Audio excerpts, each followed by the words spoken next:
Hello friends, high সবাই কেমন আছো? আজকের এই ভিডিওটার এই দৃশ্যটা দেখার পরে কি মনে হচ্ছে? আমার তো ভীষণ প্রাউড ফিল হচ্ছে যে উনি আমাদের দেশের প্রধানমন্ত্রী শ্রী নরেন্দ্র দামোদর মোদী, যিনি নতমস্তক জনসাধারণকে সম্মান জানিয়ে ভালোবেসে প্রণাম করছে। সেই জনসাধারণ, যেই জনসাধারণ বুক ফুলিয়ে মনের আনন্দে নিজের মত প্রকাশ করে এই সরকার গড়তে সাহায্য করেছে। সেই সরকার, যেই সরকার মানুষের হয়ে কাজ করা, মানুষকে ভালোবাসা, মানুষকে সম্মান করা। তাই আমাদের দেশের প্রধানমন্ত্রী শ্রী নরেন্দ্র দামোদর মোদী বুঝিয়ে দিলেন যে কীভাবে মানুষকে ভালোবাসতে হয়, কীভাবে সম্মান করতে হয়, কীভাবে মানুষের মনে জায়গা করে নিতে হয়। তাই না? আজকের এই দৃশ্যটা আমার মনে হয় না আগে কখনো আমরা দেখেছি। সত্যি কথা, একটা কথায় আছে না যে যে যত নত সে ততই উন্নত।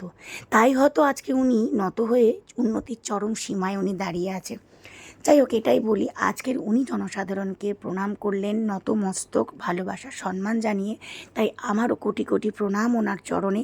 ওনার সুস্থতা সবসময় কামনা করি, উনি ভালো থাকুক, সুস্থ থাকুক। ভিডিওটা হয়তো তোমরা অনেক আগেই দেখেছো, বাট সবাই সবার মত প্রকাশ করেছে, তাই ভাবলাম আমার মনেরও কিছু ইচ্ছে ওনার প্রতি সম্মান, ওনার প্রতি শ্রদ্ধা জানানোর এই একটা সময়, তাই আমি এই ভিডিওটা তোমাদের সামনে নিয়ে আসলাম। চলো সবাইকে টাটা।